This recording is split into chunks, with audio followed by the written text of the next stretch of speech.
Olá, meus irmãos, a paz do Senhor Jesus, tudo bem com vocês? De volta com o nosso programa semanal da Escola Bíblica Dominical, lição de adultos, publicado pela CPAD, estudado em todas as escolas bíblicas dominical da Assembleia de Deus e também de outras denominações. Estamos nesse vídeo fechando esse trimestre, segundo trimestre de 2020. Carta de Paulo aos Efésios, fechando, portanto, com essa lição de número 13. Quero comunicar a todos que a nossa videoaula é publicada toda quarta-feira, mas infelizmente essa semana só está sendo publicado nesta noite, na noite de sexta-feira, dia 26 de junho de 2020. Meus irmãos, meus amigos, pegue esse vídeo, compartilhe no grupo da sua igreja, nos grupos do Facebook e também encaminhando individualmente para os irmãos, irmãs, estudantes da Escola Bíblica Dominical, estudantes da Palavra de Deus, pastores, líderes, obreiros.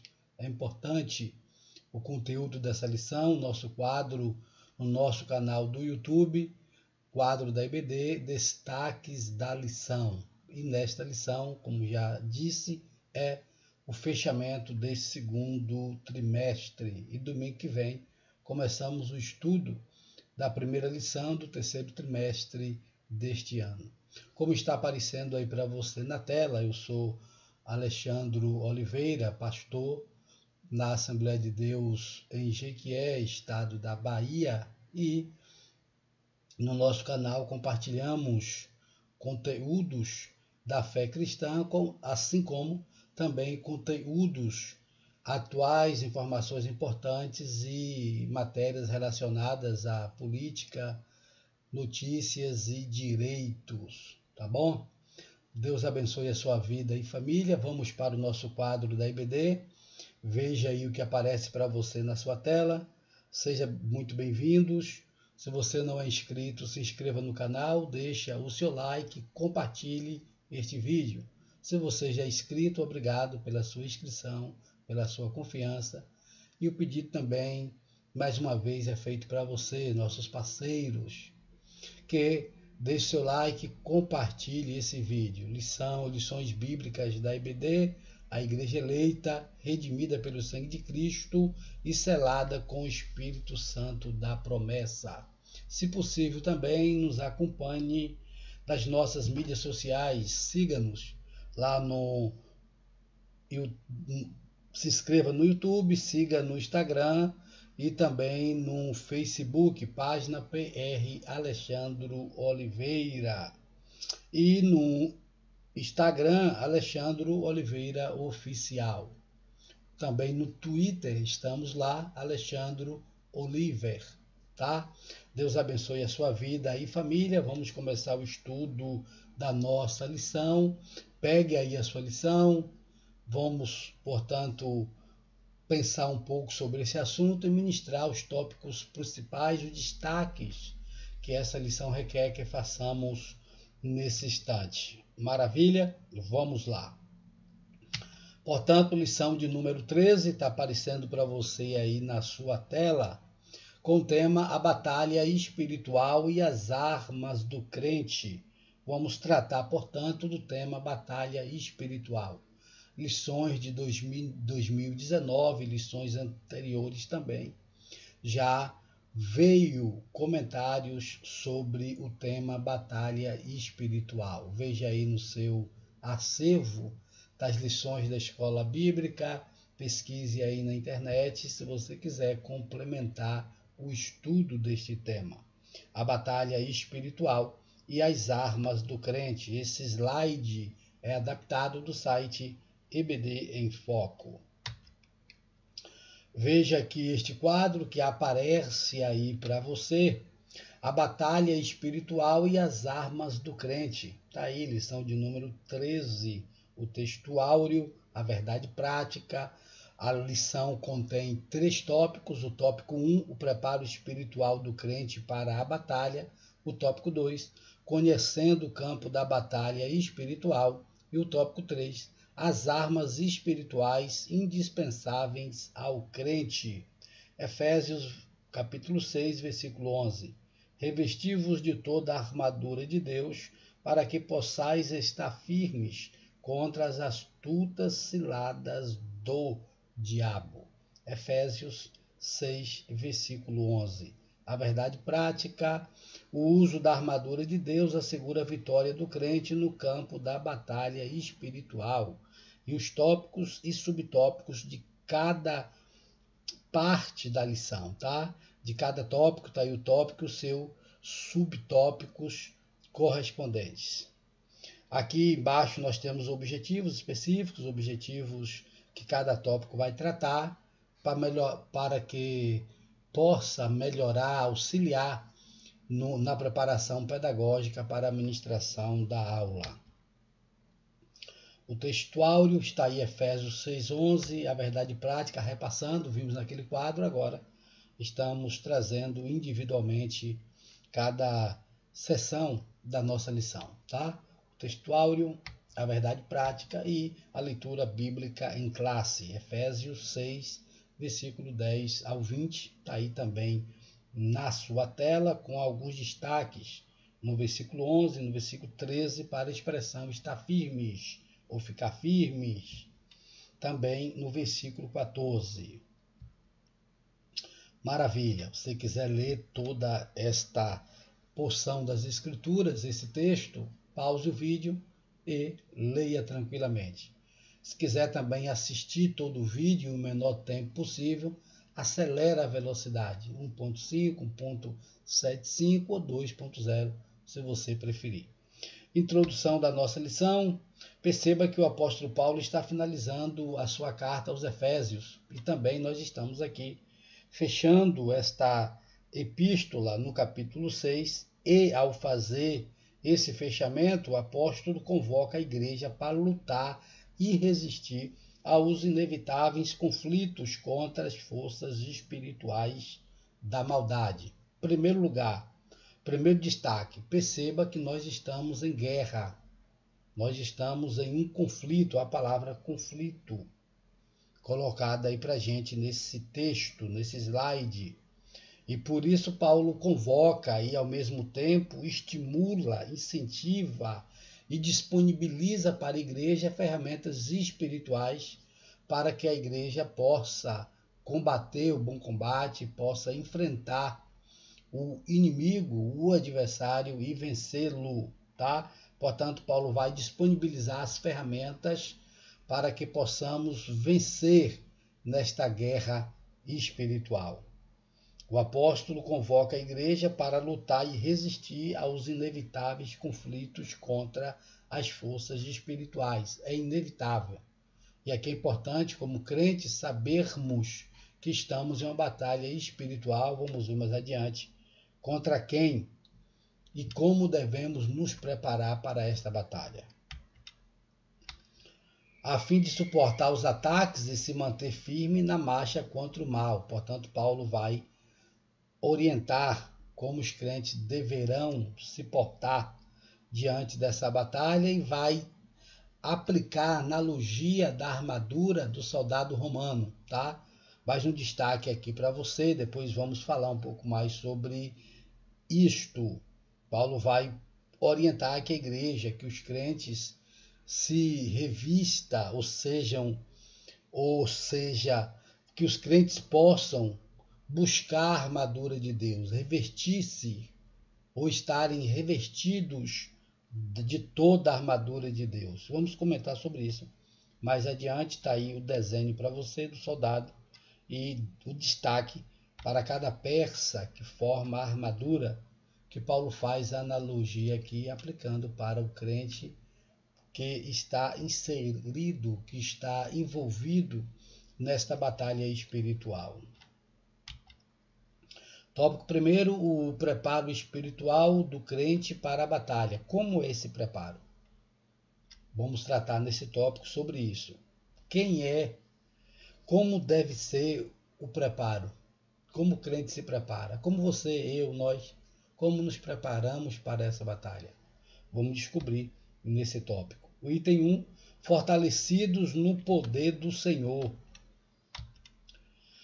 Veja aí a expressão na forma passiva, fortalecei-vos no Senhor. Indica que não temos poder em nós mesmos. Aqui tem vários significados. E dentre estes significados está aí que a nossa força, a nossa fortaleza, o nosso fortalecimento, o nosso vigor, o nosso preparo não está em nós mesmos, mas sim no Senhor, em Cristo, em Cristo. A expressão em Cristo Paulo usa muito e eu gosto. Ele usa bastante também na carta aos Efésios. Portanto, fortalecei-vos no Senhor. Para a igreja, o fortalecimento dá-se-á em Cristo Jesus. Indica que o nosso poder, a nossa força vem de Cristo. O próprio Cristo disse, sem mim nada podeis fazer. João capítulo 15. Vamos seguir aqui. Esse excelso poder nos é conferido pela comunhão com Deus em Cristo por meio do Espírito Santo. É sempre em Cristo. Por conta disso, Paulo vai dizer que precisamos estar fortalecidos. E como se dá isto? Pela renovação da mente. O capítulo 4, versículo 23, vida em santidade, versículo 24 do capítulo 4, e ser cheio do Espírito Santo. Capítulo 5, versículo 18. A vitória não pode ser alcançada por outro meio, a não ser através dos mecanismos apresentados aqui nesse slide, no slide anterior, neste que está aparecendo para você agora. Precisamos buscar a presença de Deus, ser cheio do Espírito Santo, orarmos em todo o tempo, como nos ensina Paulo, e renovar a nossa mente. Também ele trata desse tema em Romanos capítulo 12. Conhecer as Escrituras sem devida obediência e frequentar os cultos sem a genuína conversão não são suficientes. Irmãos, estamos falando aqui para cristãos. Não é para frequentador de igreja, não é para religioso. Não, então vamos para cristão. Para o cristão que busca servir a Cristo. De verdade, com sinceridade. Portanto, a este cristão, ele sabe que não basta apenas seguir rituais, seguir uma rotina religiosa exemplar. Precisa ser crente. É justamente aquela frase que Jesus disse para Tomé: sede crente. Essa mesma expressão, Cristo vai dizer no versículo 1 do capítulo 14 de João: crede em Deus, crede também em mim. Portanto, essa fé, essa crença, este crer, o ato de crer e de servir, de obedecer a palavra de Deus, é aquilo que faz com que realmente sejamos discípulos do Senhor, seguidores do Mestre Jesus Cristo. Veja aí Lucas capítulo 10, versículo 19. Eis que vos dou poder para pisar serpentes e escorpiões e toda a força do inimigo, e nada vos fará dano algum. Portanto, está aí. O poder vem de Deus. Ele que nos dá este revestimento, esta força. Lembra da expressão de Paulo citada anteriormente? Fortalecei-vos no Senhor e na força do seu poder. Tá? Maravilha, glória a Deus. Item 2, vigilantes em toda oração e súplica. Orar, suplicar, buscar também é um mecanismo eficiente para a preparação para a batalha que vivenciamos. Paulo enfatiza a necessidade de uma vida cristã permeada pela prática da oração. Eu destaquei embaixo aí a expressão arma espiritual. Não é possível entrar em combate sem a cobertura de tão preciosa arma. A oração é um mecanismo, é uma arma, mas acima de tudo o mecanismo é um estilo de vida do crente. O crente, ele fala com Deus. E perceba que a oração não é um método místico no sentido de ser usado como amuleto, ou como meio de barganha, ou como meio de usar para o nosso benefício próprio. Não. A oração é simplesmente o ato de falar com Deus, de ter comunhão com Deus. É uma das maneiras pelas quais demonstramos a nossa comunhão com Deus. Falamos com o Senhor, adoramos o Senhor, apresentamos nossas demandas ao Senhor, intercedemos pelos outros, clamamos, buscamos. Isso é oração, é muito simples. É desprendido de liturgia, é desprendido de amarras impostas. Portanto, é algo natural que o crente desenvolve habitualmente na sua rotina cristã, na sua vida cristã, na sua prática cristã. Portanto, a oração é fundamental. E a oração ganha contornos maravilhosos no Novo Testamento. Paulo diz: orai sem cessar, orai em todo tempo. Cristo disse que Deus procura adoradores que o adorem em espírito e em verdade, que o Pai procura adoradores que o adorem em espírito e em verdade. Há uma dimensão muito grande, enquanto que os judeus e a religiosidade queria aprisionar a oração em um lugar, em um tempo, em um momento, seguindo determinados protocolos litúrgicos. Cristo apresentou a oração como uma ação espontânea do crente fiel, de falar com seu Deus, de manter um relacionamento com seu Deus, uma comunicação, uma comunhão com seu Senhor e Deus, tá? É nesses termos aí que a oração está disponível para o nosso fortalecimento, para a nossa aproximação e para a nossa comunhão com Deus. Aleluia!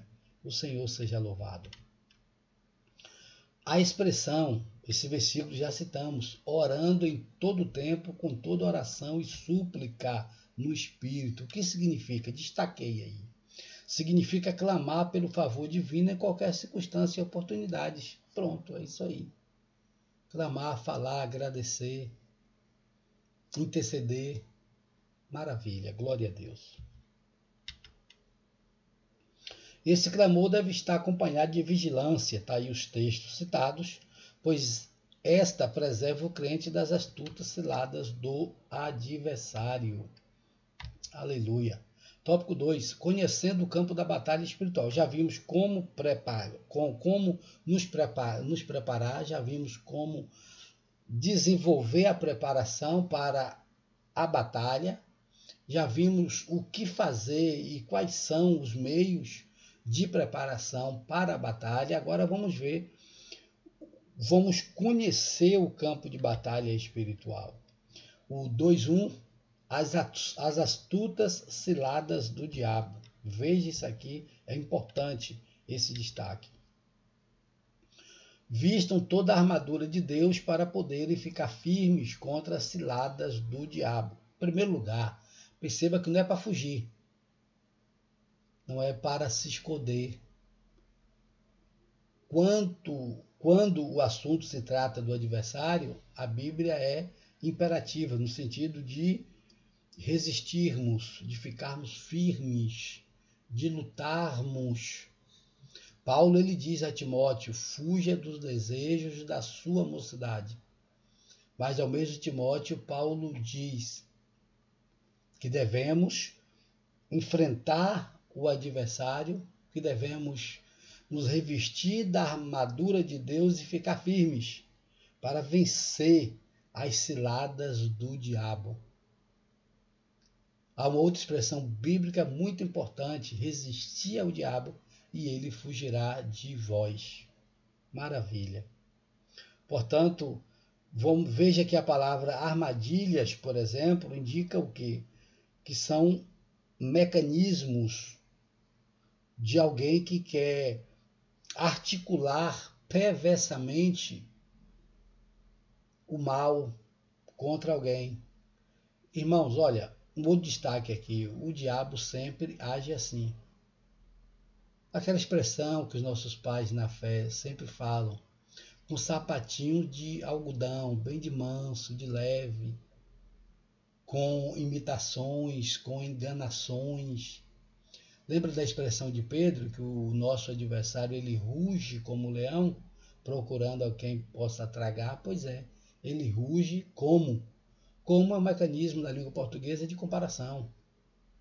Ele não é o leão, ele se parece, ele se transfigura, ele quer ser, mas não é.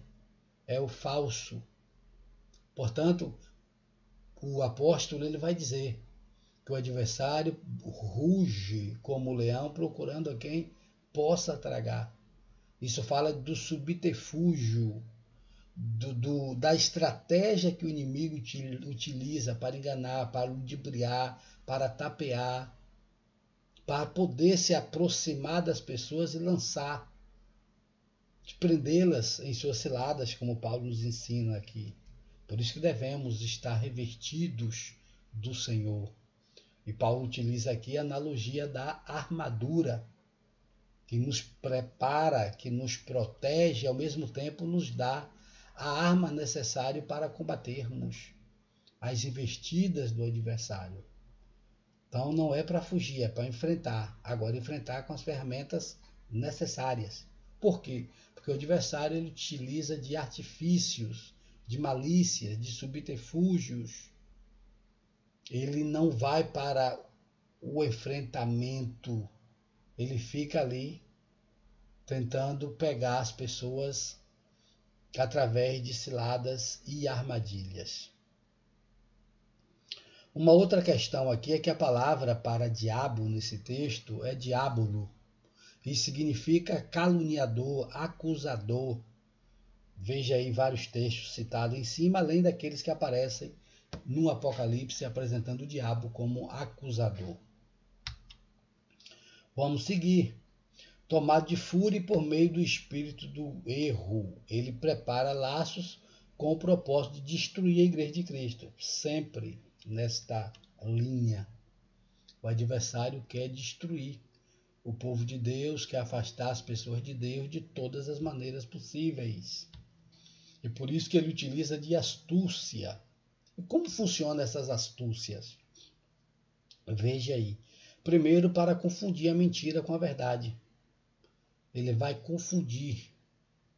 Alguém já disse que a mentira repetida várias vezes torna-se verdade para alguns. Esse é um tema importante, só que não vou poder aprofundá-lo aqui, tá? Mas é algo importante essa primeira observação. O adversário confunde ou procura confundir a mentira com a verdade para ludibriar. Foi assim que ele fez com Eva no jardim. Ele trocou, mudou o sentido da palavra, disse coisa que Deus não disse, como se Deus houvesse dito. E a mulher então cai nessa cilada. Está aí Gênesis 3, versículos 3 e 4. Segundo, deturpar as escrituras, a questão de modificar o sentido, de perverter a intenção da palavra de Deus. Ele tentou fazer isso com Jesus. Ele dará ordens a seus anjos a seu respeito. Ele citou o texto, só que aplicou fora do sentido original, ou do sentido real que o texto foi dito. É aquela história da regra clássica de hermenêutica. O texto fora do contexto é pretexto para heresia. No caso aqui, foi um pretexto para utilizar como uma cilada pelo adversário para derrubar Jesus. Mas Jesus estava atento às Escrituras e combateu as Escrituras com a própria Escritura, no sentido de que combateu a deturpação do inimigo com a verdade, com a boa interpretação, com a boa aplicação do texto sagrado, e não ao seu bel prazer, não ao seu próprio interesse, por exemplo. Sigamos.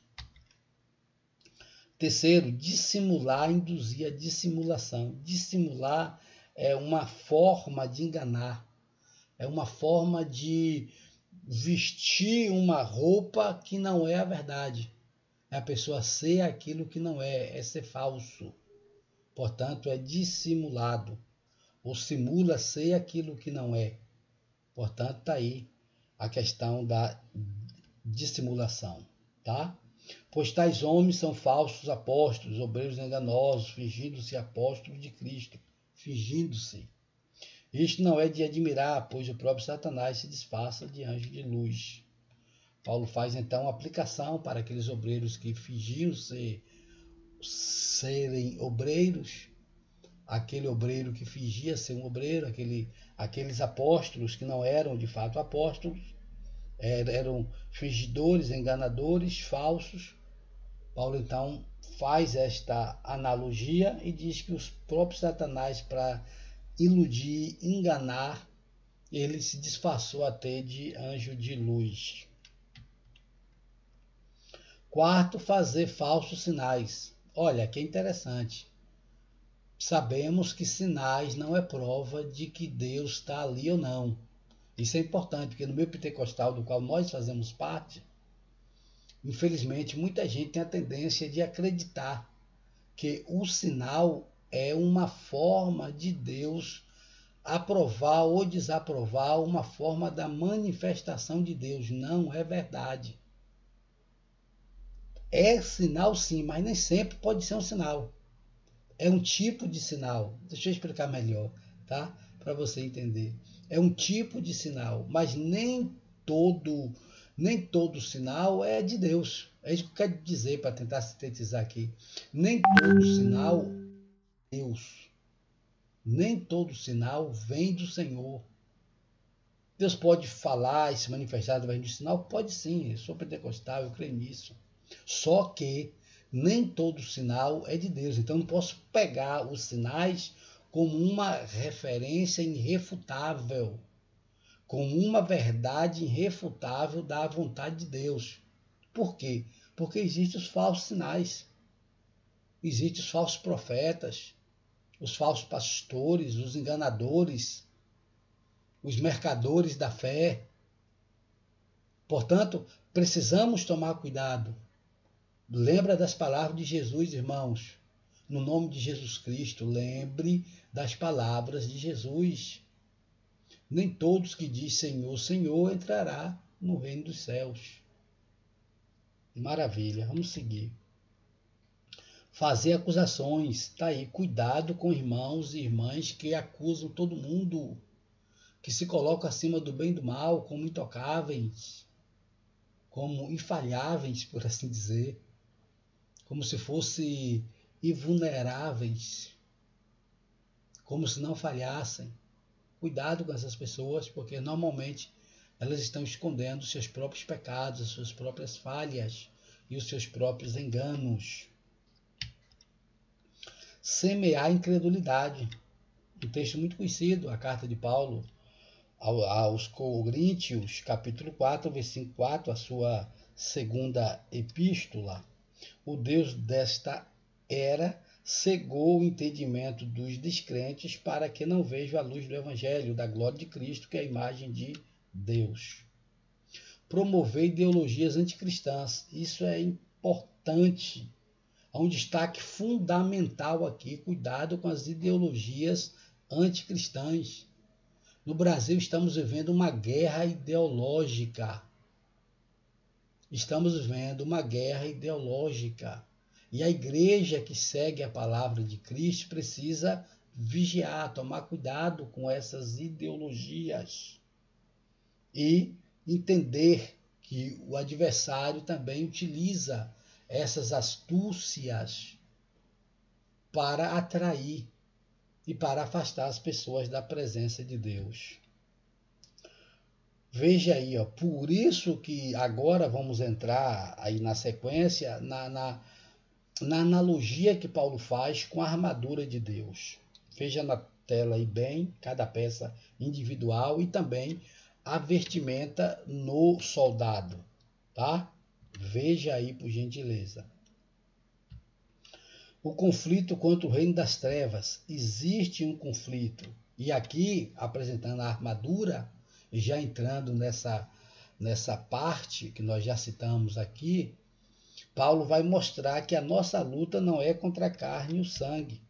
É por isso que aqui eu tenho receio, e vou falar para vocês, de irmãos que veem inimigos, todo mundo é inimigo. Que diz ter muitos inimigos, são perseguidos, que são... Irmãos, a nossa luta é contra a carne. Pode ser que o irmão, uma irmã, alguém, uma pessoa, um vizinho, quem quer que seja, não goste de você, pode até te perseguir, pode até te desejar o mal, pode até intentar o mal contra a sua vida.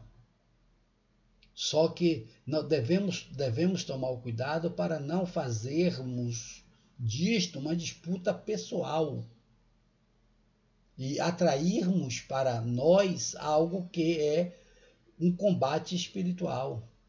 Paulo é bem claro, a nossa luta não é contra carne e sangue. Sabe quem é o inimigo do cristão? É o adversário e toda a potestade. Óbvio que é muito óbvio, está muito claro que o adversário pode usar pessoas para te atingir, para te perseguir, para te fazer mal. Só que a nossa luta é maior do que a matéria, é maior do que a carne. É uma luta espiritual. Devemos orar, buscar a Deus e colocar na mão de Deus a vida dessas pessoas. É nesse sentido que muitas músicas modernas vivem, porque incita e desenvolve essa disputa de carne contra carne, para dizer aqui, ou a carne contra o sangue, para dizer nas palavras de Paulo, de pessoas contra pessoas, como se fosse um envolvimento meramente humano, uma guerra meramente material. Não é. Estamos vivendo também uma guerra espiritual. Não se trata de lutar contra o ser humano, mas contra o reino das trevas nas regiões celestiais, tá? Então é importante entendermos isto. Veja o que João diz. Primeira epístola de João, capítulo 5, versículo 19. Sabemos que somos de Deus e que o mundo todo está sob o poder do maligno, no sentido da sua influência. Então, vamos vigiar e também não cedermos às ciladas e os pratos que o adversário colocam aí na nossa frente.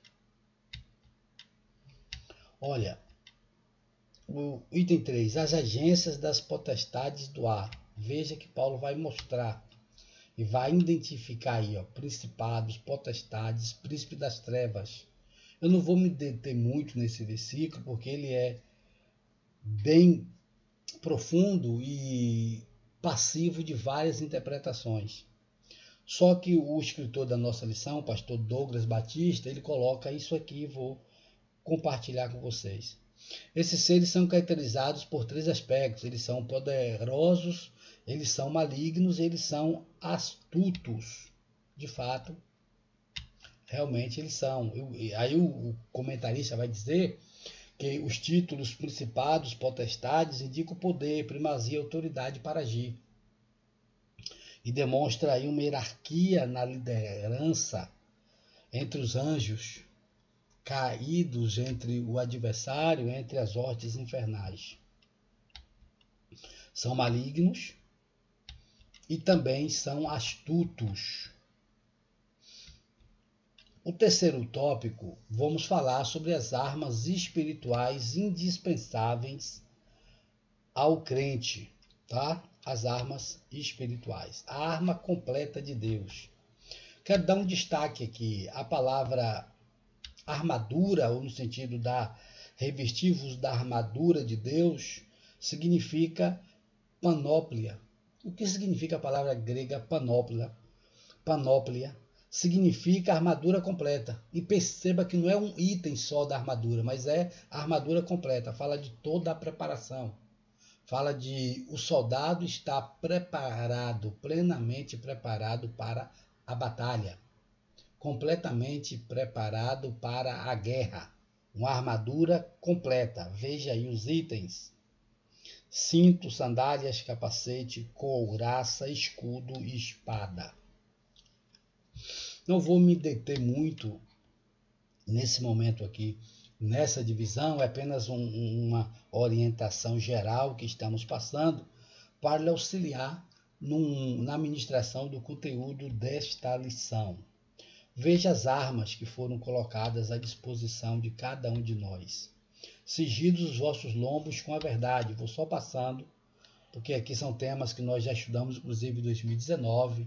Sempre estamos estudando a armadura de Deus em Efésios capítulo 6. E eu quero aqui passar apenas com vocês nesse slide para vocês acompanharem. B, vestida a couraça da justiça, mostrando, veja as imagens e também o comentário aí no slide. Calçados os pés na preparação do evangelho da paz. O D, tomando sobretudo o escudo da fé. Veja que cada elemento da armadura tem um significado espiritual. Perceba que aqui é uma analogia espiritual, não é para o crente portar ou usar uma armadura de verdade, nesse não é o sentido de Paulo. Ele pega emprestado do exército romano e faz uma analogia espiritual, demonstrando que a igreja, que os crentes também estão em uma batalha espiritual e que também tem uma armadura espiritual disponível para cada um de nós. O capacete da salvação e também o destaque aqui é que cada peça da armadura, Paulo faz uma aplicação espiritual. O capacete, por exemplo, é a salvação. A imprescindível arma ofensiva. E aqui agora o autor deixou para comentar por último a espada do Espírito. Ele demonstra que aqui é uma ferramenta de defesa e de ataque. Embora o escudo seja um componente defensivo, o escudo da fé, onde a gente apara os dardos inflamados do adversário, Paulo também mostra que a espada, ela serve para atacar, é uma arma de ataque, mas também é uma arma de defesa. Você pode tanto defender e depois golpear, retaliar, tá? A única arma disponível tanto para a defesa quanto para o ataque. O termo grego para ela é macharia, que identifica como espada curta. Qual é o destaque aqui, meus amigos? O destaque é simples, é que a espada do Espírito é uma espada no sentido pessoal. Paulo faz essa analogia, originalmente uma espada curta para a batalha próximo, corpo a corpo, próximo ali. Mais uma vez o resgate, aquela expressão de Paulo, ficar firmes, resistir, porque a gente deve enfrentar próximo, combater com a espada. Portanto, fala de um campo de batalha onde os batalhadores se encontram próximos, batalha corpo a corpo. E a espada do Espírito vai servir para o ataque também, para a defesa. E qual é a espada do Espírito? É, dentre outros aí, a palavra de Deus. Maravilha. Está aqui a conclusão da nossa lição de hoje.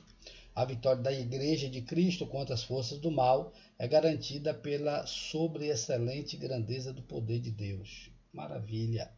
A Escritura convoca o salvo a combater e a vencer as potestades do ar revestido com a armadura de Deus. Glória a Deus. Estamos chegando ao final, já chegamos na verdade e somos gratos a Deus pela sua vida. Olha, na semana que vem, próximo domingo, ou domingo que vem, a 8, né, onde vai se iniciar o terceiro trimestre de 2020, nós vamos estudar essa lição. Quero lembrá-los que a CPAD não fez uma lição específica para o terceiro trimestre por conta da pandemia, mas ela reformulou uma revista antiga e fez uma edição especial para jovens e adultos, os princípios divinos em tempos de crise, a reconstrução de Jerusalém e o avivamento espiritual como exemplos para os nossos dias. Tá? Então, vamos a partir do terceiro trimestre estudar esta lição. Deus abençoe a sua vida e família. Vamos fechar com uma oração. Pai, te louvo por tudo, te agradeço pela vida dos teus filhos e filhas que assistirão esse vídeo, que acrescentará para a preparação da sua aula, como também para o aprendizado, Senhor. Te louvo porque tu és bom e maravilhoso. E como diz a tua palavra, é o Senhor que faz isto. Te louvo, no nome bendito do teu Filho Jesus. Glória a Deus. Amém. Muito obrigado. Deus abençoe a sua vida e família.